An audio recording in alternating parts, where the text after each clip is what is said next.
bienvenue dans Marie sans filtre et dans Sologamie pour un épisode qui relie mes deux podcasts.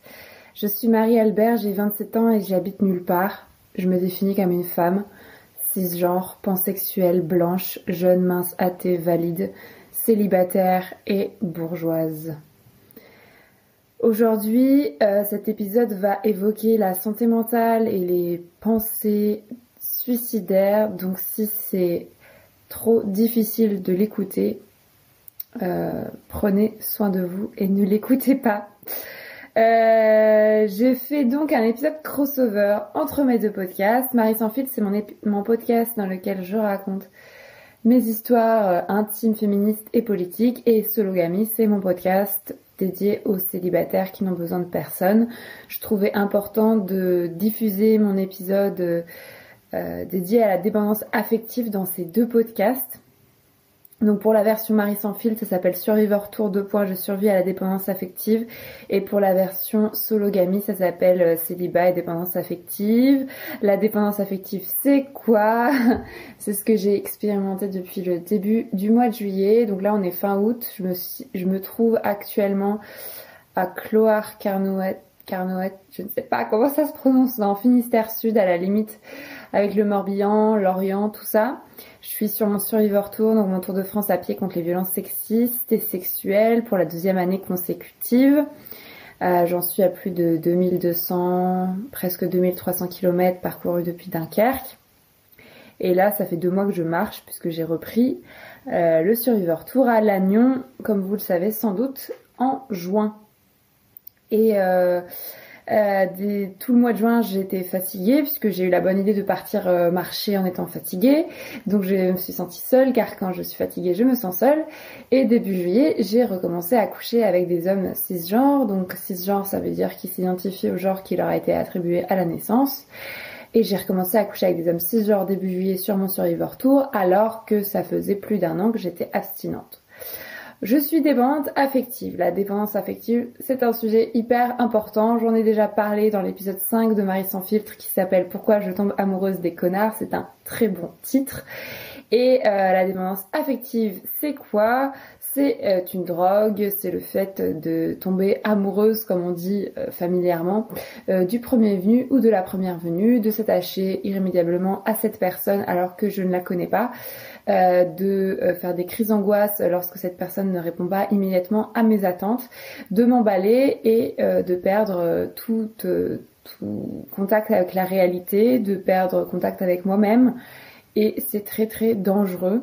Je pense que ça parlera à beaucoup de monde car c'est un problème politique, sociétal et pas personnel. C'est une question de santé mentale, mais je crois que c'est dû au patriarcat. Voilà, je suis célibataire depuis 3 ans, plus de 3 ans. Joyeux anniversaire 2018 et pourtant je suis toujours dépendante affective. C'est incroyable. Voilà, donc cet épisode crossover, je l'ai déjà enregistré. Ceci est un second enregistrement, j'espère le dernier. Je l'ai enregistré il y a 2-3 semaines. J'étais amoureuse d'un mec qui s'appelle Yanis et j'étais au camping, toujours dans le Finistère Sud et j'avais fait toute une trame et je finissais l'épisode en disant oui, je suis dépendante affective de Yanis, mais bon, c'est un mec bien et ça se passe hyper bien entre nous, donc ça se trouve, je vais plus être célibataire, oh mon Dieu, et ça se trouve, finalement, ma dépendance affective va se transformer en vrai amour et finalement, bon, tout va bien. Sauf que 2 heures après avoir enregistré cet épisode, j'ai fait une énorme crise d'angoisse car Yanis a mis 2 heures m'a appelé avec 2 heures de retard. Il a dit qu'il m'appelait à 18h et puis il m'appelait à 20h. Du coup, j'ai fait une crise d'angoisse entre 18h et 20h. Et quand je lui ai dit à 20h que je faisais une crise d'angoisse, ça n'avait pas l'air de l'intéresser. Enfin, ça n'avait pas l'air d'être une catastrophe pour lui. Alors que moi, j'étais au bout de ma vie, donc on a failli rompre.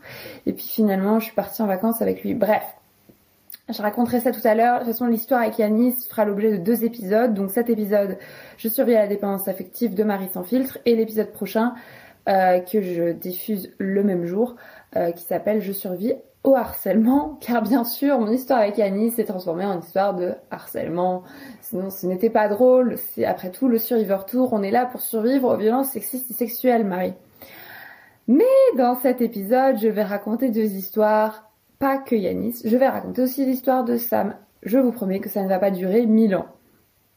Alors, il y avait tout un plan dans cet épisode que j'ai sous les yeux. Je vais essayer de le faire de façon concise. Déjà, je voulais dire que j'ai pas toujours été dépendante affective, que c'est lié à mes traumas. Le premier mec avec qui je suis sortie avec lui pendant 2 jours.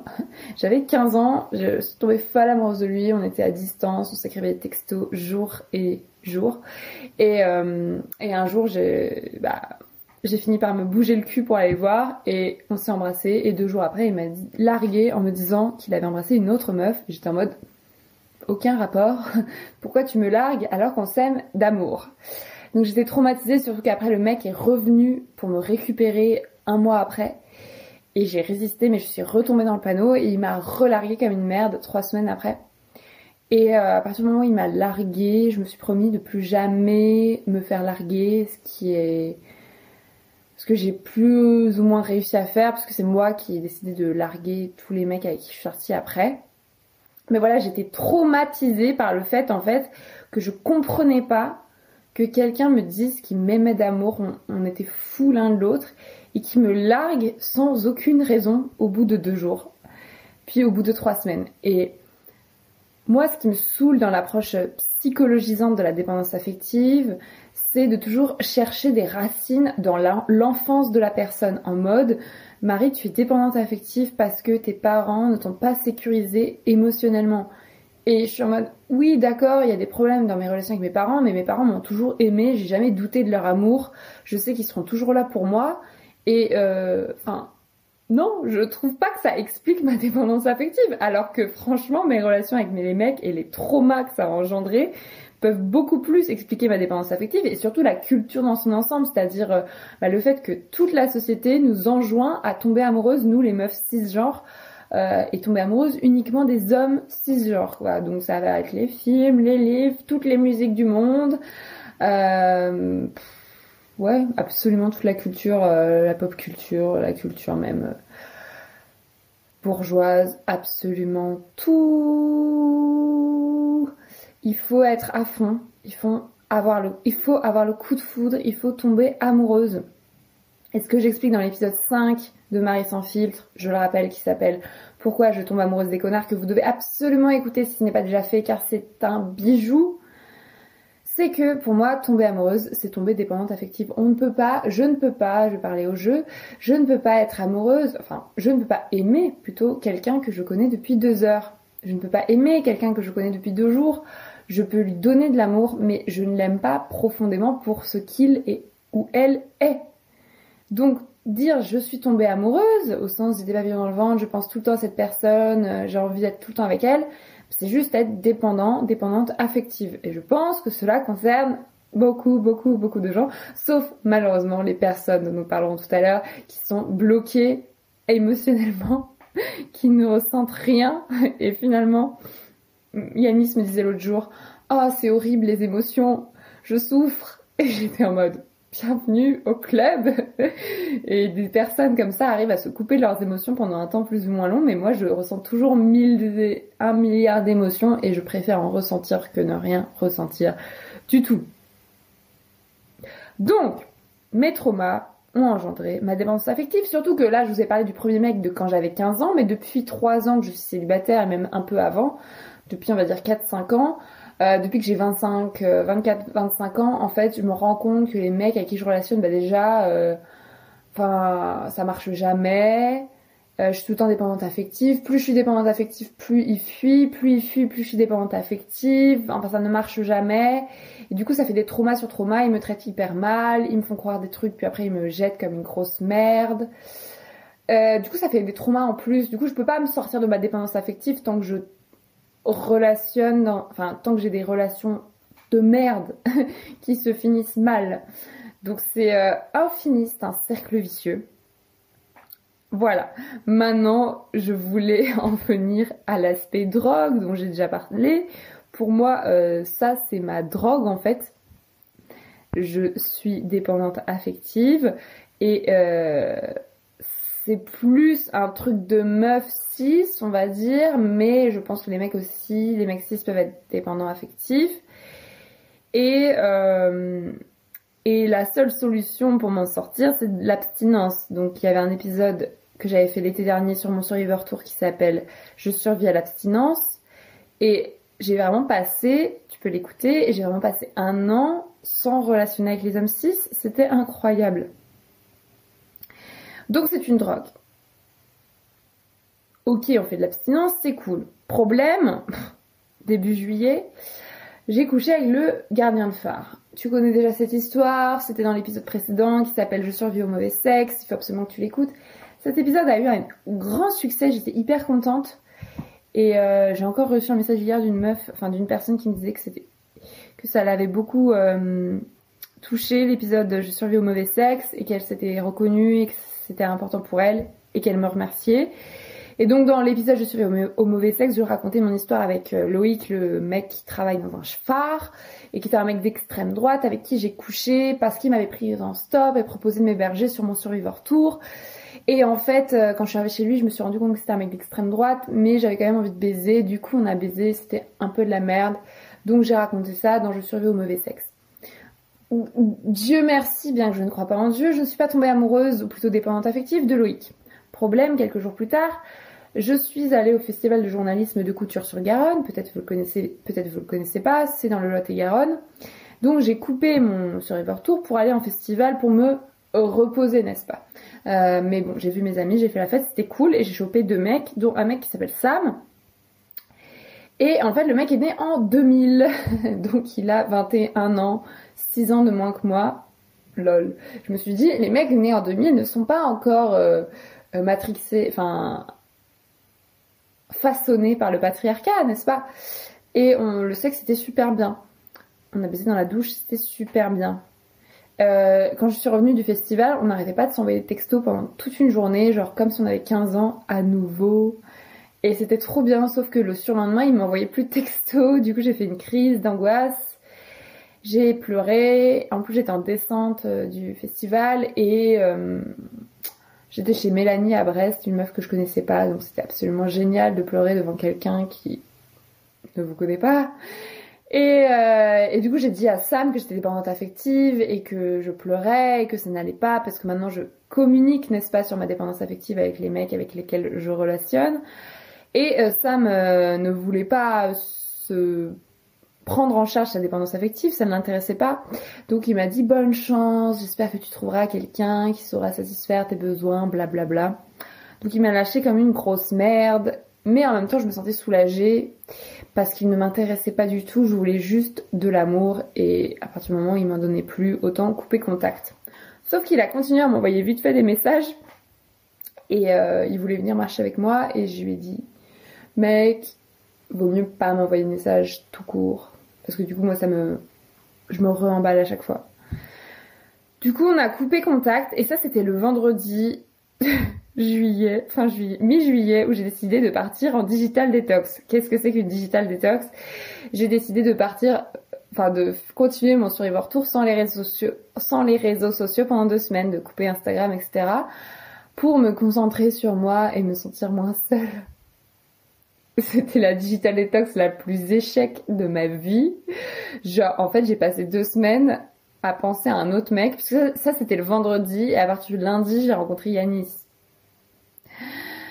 Et en plus, j'étais sur la presqu'île de Crozon en Bretagne, donc il y avait plein de monde. Donc ça servait à rien d'être en digital détox pour me recentrer sur moi, parce qu'en fait, j'étais tout le temps avec des gens. C'était trop cool d'ailleurs.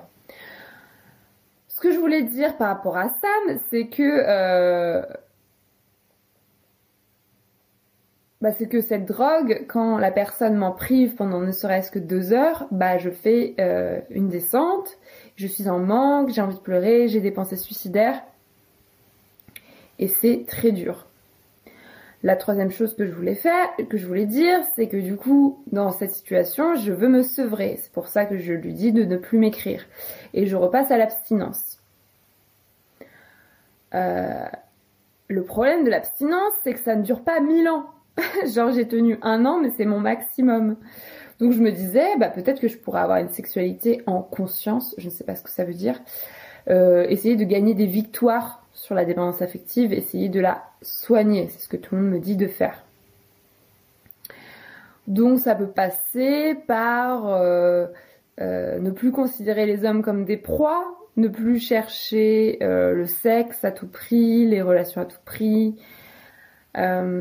essayer d'apprendre à connaître la personne et de chercher le vrai amour et pas juste l'attention qu'elle peut me donner. En gros, arrêter de considérer les mecs, cis en l'occurrence, bien que je ne sois pas hétéro, comme des fournisseurs de drogue. Les considérer comme des êtres humains, apprendre à les connaître et éventuellement, une fois sur 1000, me dire que cette personne m'intéresse et peut-être, avec le hasard et le temps, l'aimer. Mais ça voudrait dire ne plus faire de sexe. Oh my god! Et surtout, l'année dernière, je disais que je voulais des relations simples et sereines avec les mecs cis. Mais en fait, c'est impossible! C'est impossible d'avoir des relations simples et sereines avec ces personnes, puisqu'on vit dans un hétéro-cis patriarcat, capitaliste et raciste. Donc c'est impossible. Moi, ce que je cherche, c'est la sérénité dans ma vie. Je ne veux pas être heureuse, je veux juste être sereine. Et en fait, relationner avec les mecs cis, quel que soit le modèle, ce n'est jamais serein. Donc je répète, ça fait 1 mois et demi que je pense jour et nuit à des mecs cis et que je ne suis plus moi-même et que je n'ai plus de cerveau. Ça a été Loïc, après ça a été Sam et après ça a été Yanis. Oui, je vais raconter l'histoire avec Yanis 2 secondes. Mais je finis le déroulé initial de mon épisode qui était de dire je note mes victoires, je vais gagner, remporter des victoires sur la dépendance affective. Donc déjà, il ne faut pas harceler la personne. Je me rappelle en 2018, j'avais fait l'épisode, c'était l'épisode 5, pourquoi je tombe amoureuse des connards, je raconte ça dedans. Le mec me met un lapin, il s'appelait Geoffrey, il me met un lapin et moi je pète un câble et je décide d'aller le voir à son travail pour avoir une explication contre son gré. Donc ça non, heureusement je ne suis pas allée, mais non, on ne harcèle pas les gens et genre... J'insiste lourdement là-dessus, vu que dans l'épisode suivant, je survis, moi, au harcèlement. Donc ça, ne pas harceler, j'y arrive. 2, ne pas coucher le premier soir, j'ai réussi 1 fois dans ma vie, et c'est vrai que c'est radical. J'avais un date avec un mec que j'avais rencontré sur l'application de rencontre OkCupid, et genre le premier soir, on n'a pas baisé, on s'est juste embrassé. Il s'appelait Dan. Et en fait, on a couché ensemble le 2e soir et je n'ai jamais été vraiment dépendante affective de lui. Mais on ne saura jamais si c'est vraiment ça qui a changé quelque chose. Je pense que ça n'a aucun rapport, le fait de coucher le premier soir ou pas. Mais bon, on va dire que c'est une victoire. J'ai réussi 1 fois dans ma vie à ne pas coucher le premier soir. Mais c'est hyper relou. Moi, je recommande pas particulièrement. Mais, enfin, je veux dire, c'est parce que je suis un chien que je dis que c'est relou. Sinon, ça peut être cool. Alors, 3, ne pas me laisser breadcrumber égale moto larguée. Donc, breadcrumber, c'est hideux, ça veut dire miette de pain. C'est comme ce que me faisait Sam, c'est-à-dire qu'il m'a dit qu'il voulait pas gérer ma dépendance affective, mais après il continuait à m'envoyer vite fait des messages tous les 3 jours. Non, en fait non, moi je ne veux pas des miettes, je veux le gâteau tout entier. Ça j'y arrive bien, franchement je suis une as des ruptures. On fera un épisode dans les podcasts Sologamie sur les ruptures parce que ça me passionne. Je sais très bien rompre. Si vous avez un problème pour rompre, appelez-moi. 4e piste, pécho des personnes qui ne sont pas des mecs cis et ne plus viser des personnes indisponibles émotionnellement. Et puis aussi trouver d'autres sources d'amour. Il n'y a pas que l'amour conjugal, sexuel, amoureux. Il y a l'amour de la famille, des amis, etc. Donc ça, je ne sais pas. Oui, je pense que j'arrive à viser des personnes qui sont pas indisponibles émotionnellement, mais c'est un peu dur parce que la plupart des mecs cis de mon âge célibataire le sont. Je n'arrive pas à pécho des personnes qui ne sont pas des mecs cis. J'arrivais quand j'étais jeune, maintenant je n'y arrive plus. Donc il faut que je sorte de l'hétérosexualité à tout prix. Et pour les autres sources d'amour, oui, j'y arrive. J'ai plein d'amis. J'ai des amis et j'ai ma famille d'amour. 5e piste, accepter mes émotions fortes, faire de la méditation. Oui, bah ça je le fais, hein. Je ne suis pas sûre que ça résolve la dépendance affective, mais ça m'aide à survivre. Et 6e piste, responsabiliser mon ou ma partenaire. Responsabiliser mon ou ma partenaire. Poser mes limites, car je peux être dépendante affective de quelqu'un qui n'est pas un mec cis, en fait. Ça ne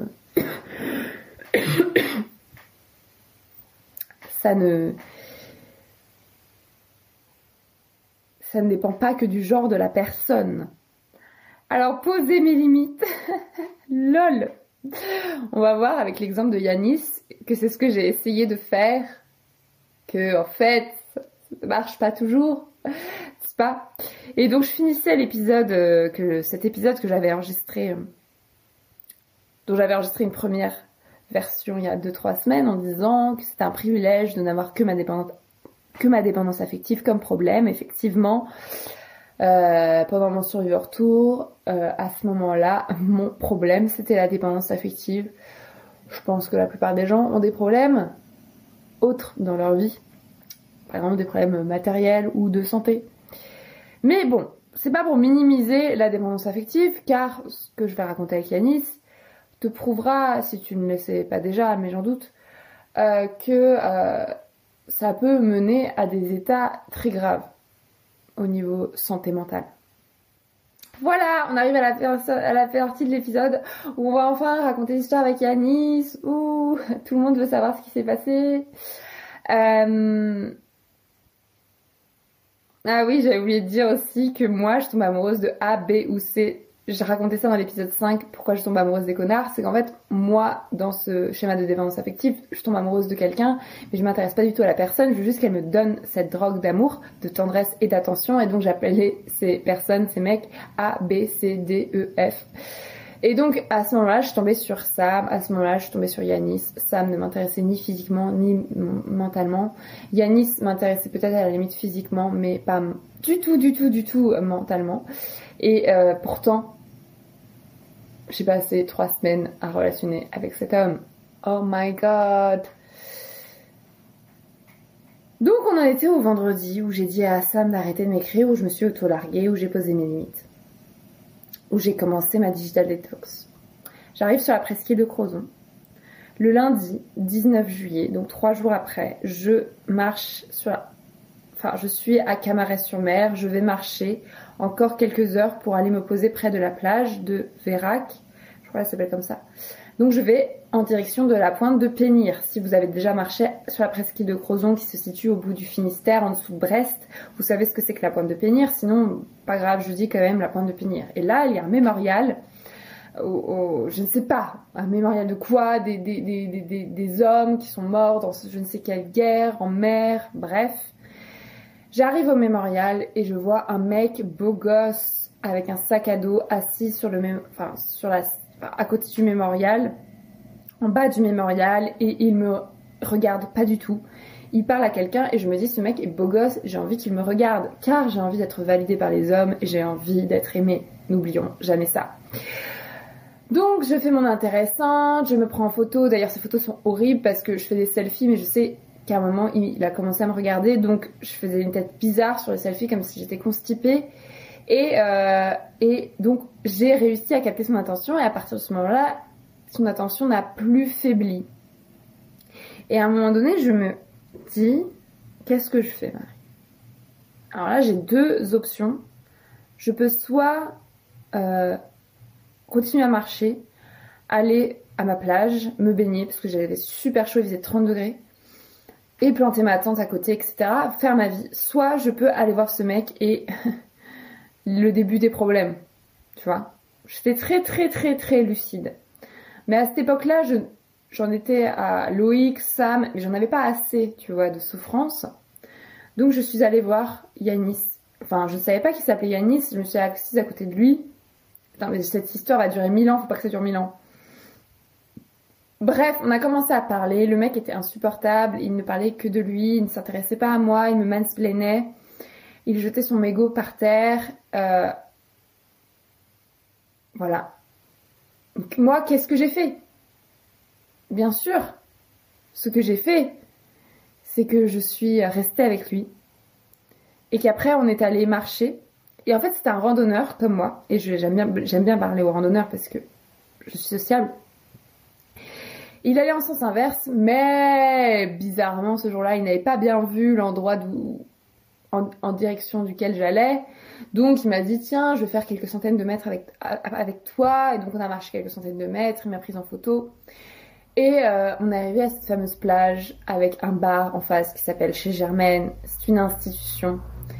Et il faisait 30 degrés, la plage était magnifique. Et je lui dis, mec, j'ai trop envie de me baigner, j'ai trop envie de me bourrer la gueule. Et là, on voit le bar et il me dit, mais meuf, on peut se bourrer la gueule. Et j'étais en mode, oh d'accord, commençons par la baignade et ensuite nous nous bourrons la gueule. Je crois que c'était un des moments les plus romantiques de ma life. C'est-à-dire qu'on s'est mis en maillot de bain, tous les deux, torse nu. Et on s'est baigné. Et l'eau était très froide, mais c'était très chaud. Il y avait des bateaux C'était marée basse, donc il y avait des bateaux juste à côté. C'était super beau. On était dans des endroits les plus beaux de France. Et on se regardait. Et je me disais, ce mec est quand même super beau et super bien foutu. Et je sais pas, tu vois, j'ai eu envie de lui faire un câlin parce que c'était ce moment-là. Et je lui ai fait un câlin. Et après, j'ai grimpé sur lui. Et il y avait du courant, c'était marrant. Et on s'est embrassés. Et après, on est allé sur la plage. Et après, on est allé devant le bar. Et après, on a bu des bières. On a pique-niqué. Et on continue à se faire des bisous. Et après, on a planté sa tente sur la falaise. Et genre, à minuit. Et c'était incroyable de baiser sur la falaise. Et le lendemain, de se réveiller. D'avoir la vue sur la mer. Enfin, c'était magnifique.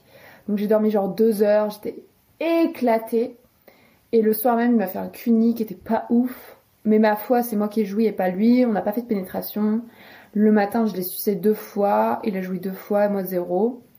Et en fait, ce qui était incroyable, c'est qu'il était super doux. Même le matin, en général, les mecs le matin, tu sais, ils ont tiré leur coup la veille. Bye bye. Et lui, il était super attentionné, super doux. Et on se disait je t'aime. Et on se donnait de l'amour mutuellement. Et du coup, je me suis dit trop cool. J'ai trouvé un mec qui veut bien me donner de l'amour. Un bon fournisseur de drogue, tu vois. Et en partant, en fait, on devait se quitter, on a pique-niqué ensemble, pas pique-nique, on a petit déjeuner, et puis le mec était toujours trop mignon, en mode j'ai pas envie de partir, j'ai pas envie de te quitter. Puis il a fini par prendre mon numéro, et puis on s'est quitté, on a pris nos directions opposées, et puis en fait, on a commencé à parler par texto. Bon, le mec n'a jamais de batterie, donc répondait toujours 1000 ans après mes textos, mais voilà. Et un jour, quelques jours après, en fait, le mec avait un rhume, donc il m'a filé son rhume. Donc après, j'ai pas réussi à dormir toute une nuit à cause du rhume. Et c'était au moment où je devais marcher le lendemain pour aller au Cap de la Chèvre, qui est un endroit, si vous connaissez pas, qui est hyper dénivelé, qui est hyper dur, sur le sentier de randonnée. Et il faisait toujours 30 degrés, j'avais pas dormi, j'étais éclatée, il y avait pas d'eau, et j'arrive au Cap de la Chèvre et je dis, en fait, là, je vais crever. Donc, je me suis arrêtée là, j'ai trouvé un endroit pour bivouaquer. Et là, je lui ai dit, appelle-moi. Genre, appelle-moi, je suis au bout de ma life. Et appelle-moi avant 22h parce qu'après, je vais couper mon tel. Le mec ne m'appelle pas, et le lendemain, je me réveille et je vois qu'il m'a appelé à 22h15.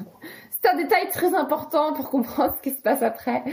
Et finalement, le lendemain, je le rappelle. Et puis, à partir de ce moment-là, on s'est appelé matin et soir tous les jours pendant 2 semaines. Et le mec marchait à un autre endroit en Bretagne. Enfin, c'était ouf parce que tous les deux, on marchait à 2 endroits différents. On était tous les deux seuls. Et du coup, on avait un peu que ça à foutre de s'appeler matin et soir. Le problème, c'est que je suis évidemment tombée dépendante affective de lui. Surtout, il était trop mignon. Et il ne m'appelait jamais à la bonne heure. En fait, c'était impossible d'avoir une relation organisée. En fait, moi, je suis maniaque du contrôle, donc j'ai besoin de savoir à quelle heure m'appelle la personne, sinon je fais des crises d'angoisse qui peuvent me mener à des pensées suicidaires. Et donc, la première fois que j'ai fait ça, il devait m'appeler à 22h, et puis en fait, il était au resto, et du coup, au bout d'un moment, je me suis dit, j'ai qu'à l'appeler, moi.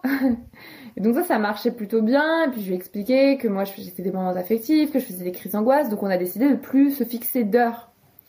Sauf que le mec il a sa fierté, donc pendant un temps on se fixait plus d'heures, on se disait juste on s'appelle entre telle heure et telle heure, un peu l'un ou l'autre, et puis voilà, ça marchait. Sauf qu'au bout d'un moment il avait sa fierté, il était en mode non mais là ce soir je te promets je vais t'appeler à 18h. Et ça c'était le fameux soir du jour où j'ai enregistré cet épisode, première version.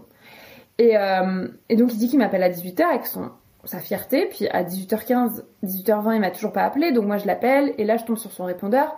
Et il faut savoir qu'à cette époque-là, il avait déjà fini sa randonnée. Donc il était parti à Saint-Cal-Guildo, qui est une ville dans les Côtes d'Armor, dans le nord de la Bretagne, pour passer 2 semaines de vacances avec ses potes, dans des maisons de location. Et en fait, moi, le fait que je savais qu'il était avec ses potes, ça me rendait encore plus folle, parce que je me disais, ok, le mec, quand il randonnait, il avait que ça à foutre, en fait, de m'appeler, mais maintenant qu'il est avec ses potes, il a plus le time. Et là, il a pas de batterie en plus, alors qu'il a zéro excuse de pas avoir de batterie parce qu'il est dans une maison. Enfin voilà, moi je suis sur le sentier de randonnée tous les jours. J'ai pas d'électricité, tu vois, j'ai tout le temps de la batterie. Et lui, il est dans une putain de maison avec ses potes et il n'a pas de batterie. Et il m'appelle pas. Et donc je me dis, bon, il doit avoir une bonne excuse. Et en fait, j'ai fait une crise d'angoisse métaphysique où, je sais pas si j'ai pleuré, mais ouais, j'avais vraiment des pensées suicidaires. Je me disais, mais genre je vais crever, genre là il m'a pas appelé, il se fout de ma gueule, j'ai envie de crever. Ça se trouve il a eu un problème, enfin, pendant 2 heures je suis partie dans des délires. Et je vais chercher mon couscous parce que j'étais dans un camping au milieu de nulle part et il y avait juste un mec sur la plage qui vendait du couscous. Et je vais chercher mon couscous que j'avais commandé et je me rappelle, je mangeais mon couscous, mais déjà il y en avait pour 6 personnes et j'étais toute seule et je chialais toutes mes larmes dans mon couscous. J'arrivais pas à manger, tu vois, j'avais pas faim, parce qu'il y a aussi ça avec la dépendance affective, c'est que pendant 1 mois et demi, j'ai pas ressenti la faim, alors que normalement, quand je marche, j'ai tellement faim. Genre, c'est un truc de ouf. C'est incroyable, je bouffais plus trop, je rigole, je bouffais moins, j'avais pas faim. Et à 20h, à 20h15, je sais pas, à 20h15, le mec m'appelle. Et genre, en fait, il n'avait aucune excuse. Il était juste en mode, bah, j'avais pas de batterie, on allait faire les courses. Bah là, j'ai le temps de te parler 5 minutes parce que je dois transporter des casseroles d'un point A à un point B. Et moi, j'étais en mode, mais mec, on a dit que tu devais plus me faire ce genre de faux plan. Moi, je viens de faire une crise d'angoisse monumentale. Tu n'as même pas d'excuses. Et tu veux que je vienne à 5A parce qu'en plus, il m'avait invité en vacances là où il était avec ses potes. Je devais y aller quelques jours après. Et je lui dis, mais mec, ce n'est pas possible en fait, tu ne respectes pas ce que je te demande, tu ne fais pas attention à moi, en fait, t'en as rien à foutre de mon état mental. Là, c'est hyper grave ce qui se passe. Et le mec est en mode, ouais, t'as raison, mais en même temps, j'ai envie que tu viennes à 5A, je suis vraiment désolée, je suis vraiment désolée, je suis vraiment désolée. Mais en fait, avec Yanis, il n'y a que des paroles, il n'y a jamais d'actes, jamais. Et donc, en fait, au bout d'un moment, il devait partir pour cuisiner ses moules. Et j'ai appelé ma sœur et ma meilleure amie Tara. Et je me rappelle que je chialais encore ma mère au téléphone. Et que je disais, mais j'ai envie de mourir. Mais c'est horrible. Mais tu te rends compte ce qu'il m'a fait. Et personne ne comprenait, tu vois. Personne ne comprend. Les gens sont en mode, mais meuf, on s'en fout qu'ils t'appellent 2 heures après. Enfin, il faut que tu t'adaptes aux hommes. Ils sont comme ça. Et si tu aimes vraiment Yanis, il faut que tu prennes sur toi. Enfin, les gens ne disaient pas vraiment ça, mais c'était un peu le sous-texte. Et moi, j'étais en mode, non, mais je vais le larguer, je vais pas aller à 5A, c'est une mauvaise idée, ça peut pas le faire. Et les gens me disaient, mais meuf, là, t'es en train d'auto-saboter ta relation, on dirait que tu veux vraiment pas relationner avec les hommes. J'étais en mode, non, je ne veux pas relationner avec les hommes, regardez ce qui se passe. Bref, c'était atroce. Le lendemain, on s'appelle avec Yanis et on devait avoir convenu pendant la nuit de si on restait ensemble ou pas. Ce qui ne voulait rien dire. Non, si je venais à 5A ou pas. Et puis le matin, tu vois, je l'appelle. Le mec me dit, attends, je viens de me réveiller, je te rappelle dans 2 minutes. Bon, allez, dans 10 minutes max. Et il me rappelle pas. Et là, je me dis, pendant 30 minutes, il me rappelle pas. Tu vois, il avait dit 10 minutes. Pendant 30 minutes, il me rappelle pas. Il me faisait ça tout le temps, hein. Et je me dis, mais le mec se fout de ma gueule. Et quand il m'appelle, c'est sûr, je lui dis que je viens pas à 5A. Le mec m'appelle 30 minutes après. Et en fait, j'étais tellement sous emprise, dépendante, que au tel, j'étais en mode, ah, salut. Et il prend sa voix là, doucereuse. Ça va, m'amour? T'as bien dormi? Et moi, j'étais en mode, mais non, je ne veux pas aller à 5A, c'est une mauvaise idée. Et voilà, enfin, ça n'a pas du tout marché, j'étais à ses pieds, et finalement, je dis, ok, je viens à 5A.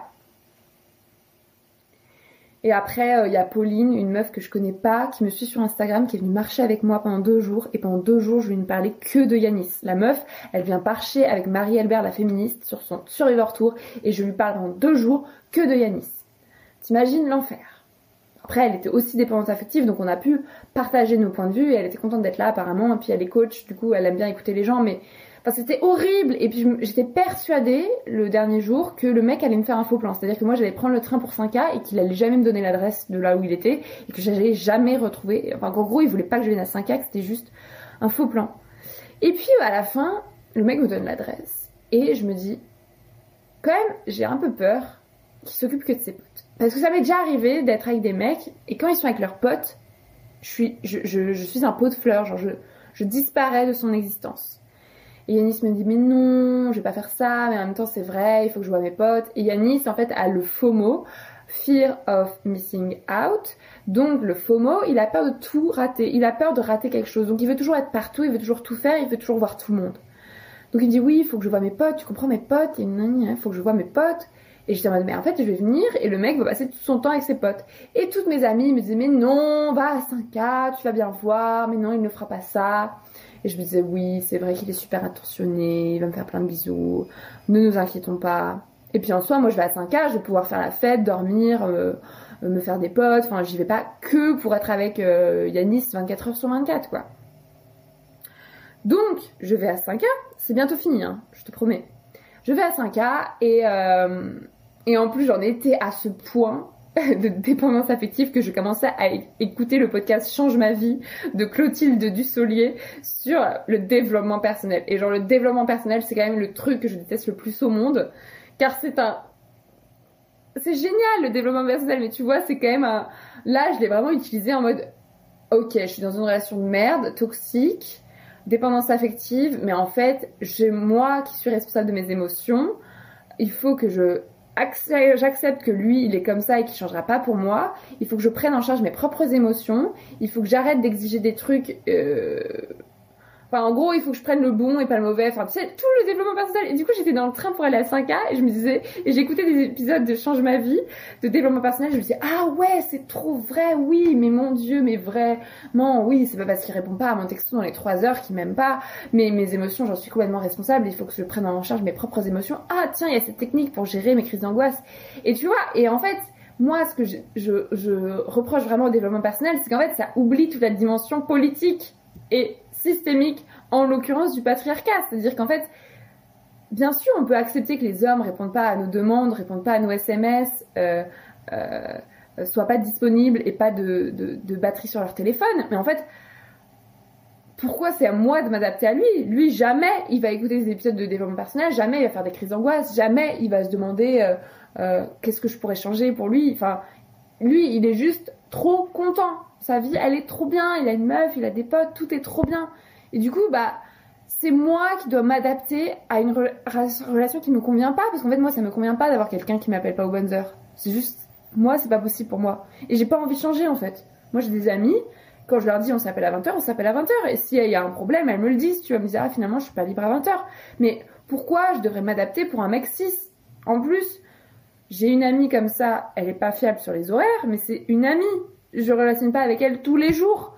Mais avec quelqu'un avec qui je relationne tous les jours, t'es couru d'avance que ça pouvait pas marcher si le mec n'a jamais de batterie, ne répond jamais au tel, ne répond jamais à mes SMS et m'appelle 2 heures en retard, tu vois. Enfin, c'est pas possible. Donc j'arrive à 5K. Et là, le mec me rejoint quand même. Pas venu me chercher à la gare, hein, mais il me rejoint quand même sur la plage. Et je le vois, et en fait, encore une fois, un truc de mec, 6. Il m'avait pas envoyé de photos pendant toutes ces 3 semaines, donc je me rappelais plus de à quoi il ressemblait, tu vois. 2 semaines peut-être. Je savais plus à quoi il ressemblait. Et je le vois au loin, je me dis, oh mon Dieu, non! Le mec ne sait pas s'habiller, le mec s'habille hyper mal. Et pour moi, j'en ai marre, puisque je sors qu'avec des mecs qui s'habillent mal, et c'est hyper méchant, parce qu'on s'en fout comment les gens s'habillent, n'est-ce pas? Et donc je vois sa tête et je fais ah putain il a cette gueule là, et donc j'étais trop choquée de le voir et je me disais ah non ce n'est pas possible, ça ne va pas le faire, ça ne va pas le faire. Et puis le mec me roule d'énormes paloches, forcément moi j'avais envoyé plein de photos, je n'avais pas changé d'habit. Et donc il était à fond. Et on arrive dans sa maison de location. Et à partir de là, je suis devenue un meuble. Et pendant 6 jours, je suis restée. Le mec s'occupait pas de moi. Tu vas me dire, on n'est pas là pour que les hommes s'occupent de nous. Mais en l'occurrence, j'étais avec ses potes, j'étais toute seule, j'étais venue pour lui, j'étais venue d'hyper loin. J'étais crevée, j'étais vulnérable, j'étais dépendante affective. Et le mec n'en avait rien à foutre de ma gueule. C'est-à-dire qu'en fait, on était ensemble la nuit quand on baisait, mais vu qu'il a le FOMO, il restait en soirée jusqu'à ce que la dernière personne qui était là en soirée se couche.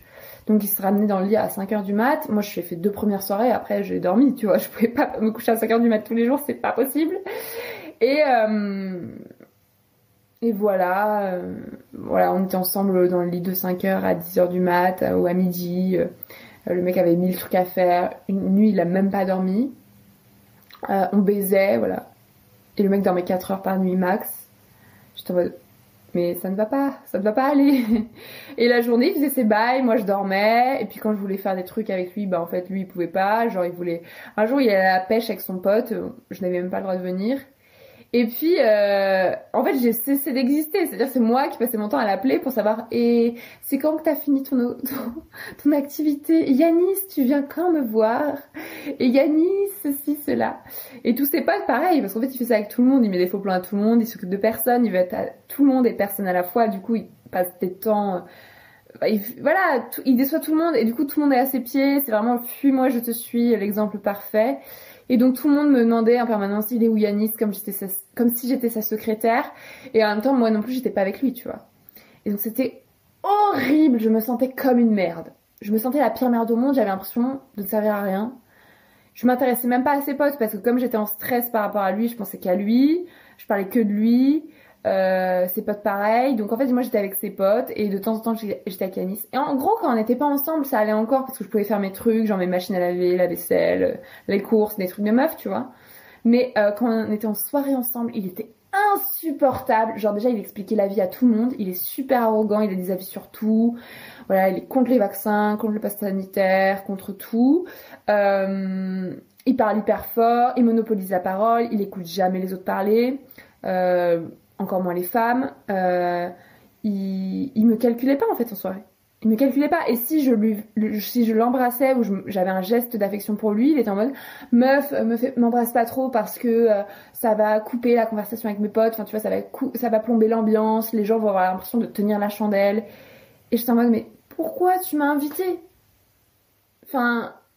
Du coup, je devais pas le coller et en même temps, je pensais qu'à lui, donc je regardais toujours où il était. Puis le mec disparaissait des fois. Ah, mais il faut que je vous raconte le premier soir. Putain, mais cet épisode ne va jamais se terminer. Allez, c'est bientôt fini. Le premier soir, donc j'arrive, là, il me fait des bisous, on arrive chez lui, je deviens un pot de fleurs. Et on va au bar. Donc il passait toutes ses journées dans un bar et toutes ses nuits dans un bar. Heureusement qu'il fermait à 2h du mat.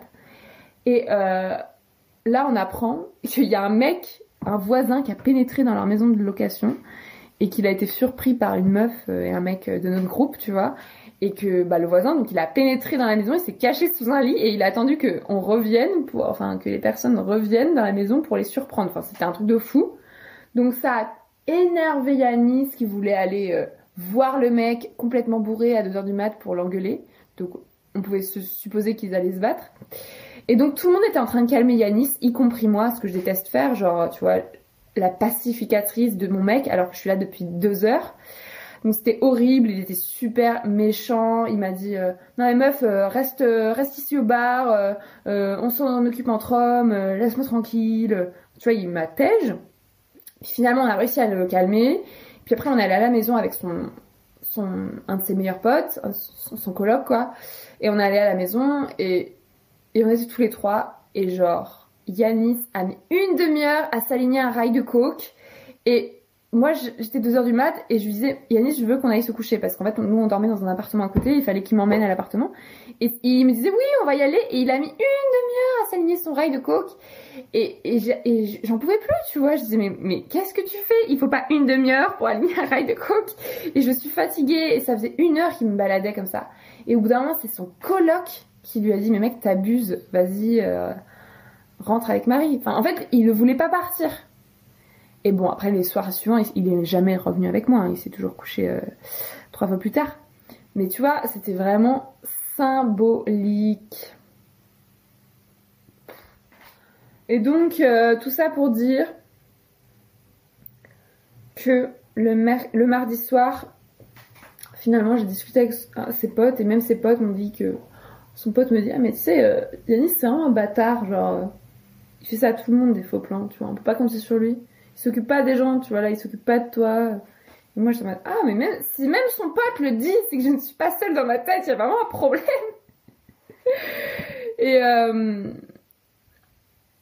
Et en fait, bah, je lui ai dit, parce que j'ai refait une crise ce soir-là, et je lui ai dit, mais mec, je peux pas, en fait. Parce qu'en plus, tous les soirs, il allait au bar jusqu'à 2h du mat, le bar ferme, et là, il ramenait tous les gens dans la maison où on était. Et moi, je dormais depuis minuit, donc ils me réveillent tous à 2h du mat, et il ramène des gens, et il veut rester avec les gens jusqu'à ce que les gens partent ou dorment ici.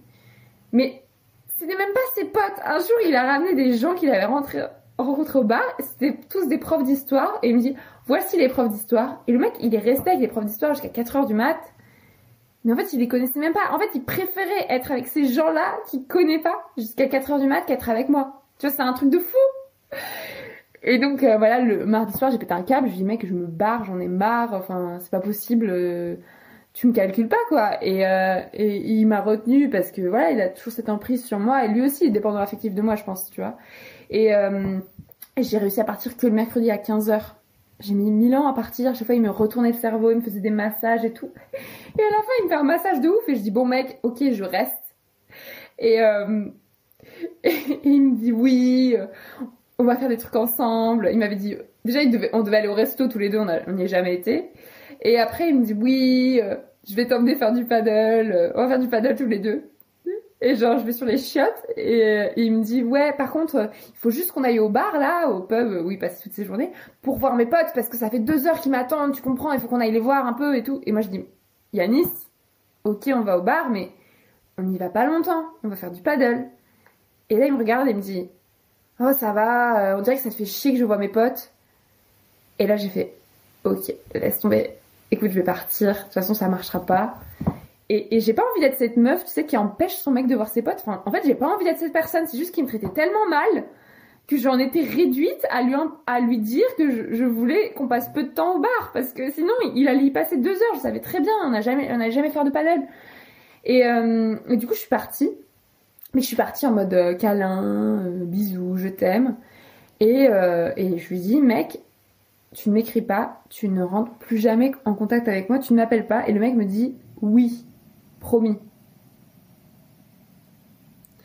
Voilà. Donc j'ai réussi à rompre, ne pas me laisser miette de pain. Règle numéro 3, breadcrumb, moto larguée. Et bah, règle complètement respectée, puisque j'ai réussi.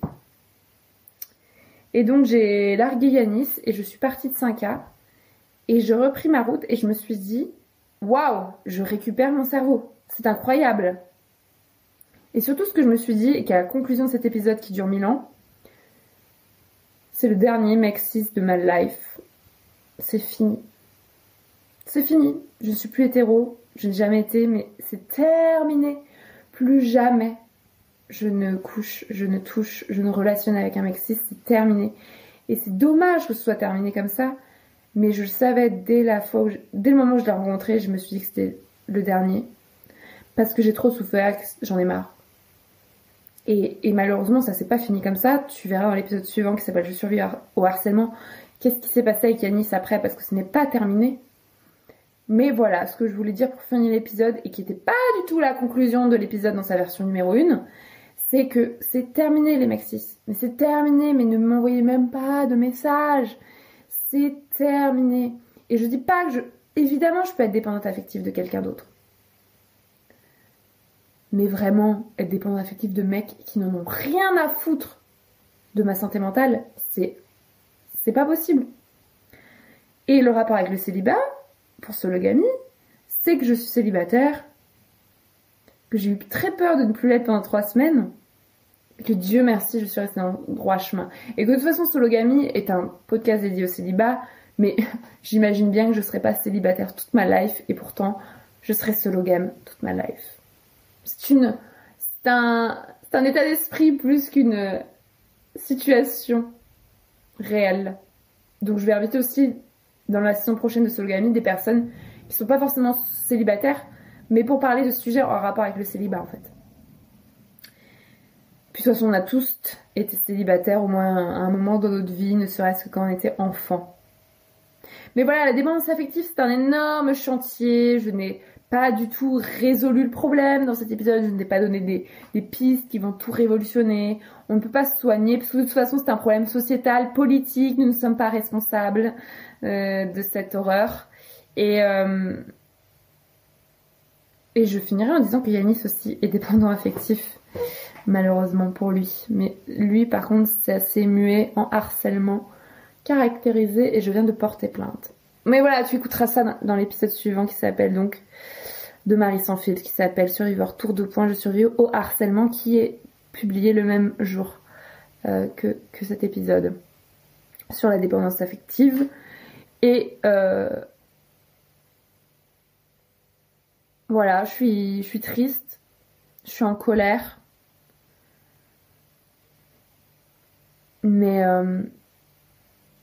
je suis en paix parce que j'ai récupéré mon cerveau, que je suis plus dépendante affective, que si un jour je le suis à nouveau, au moins ce sera pas d'un mec cis qu'on a rien à foutre de ma santé mentale. Et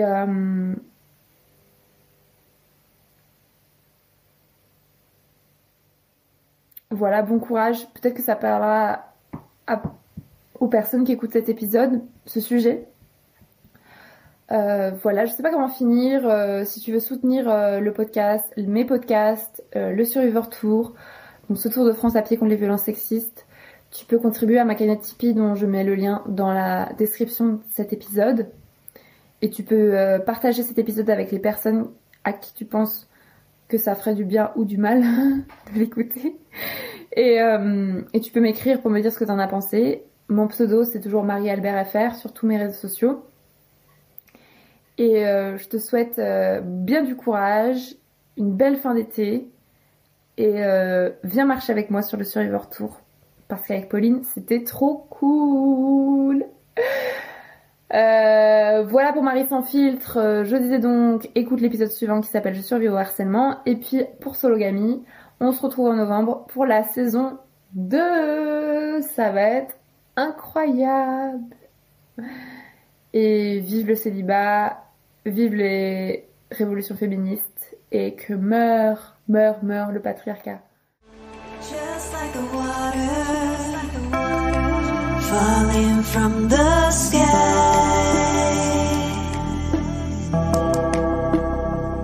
and night, just like a new star, breathing new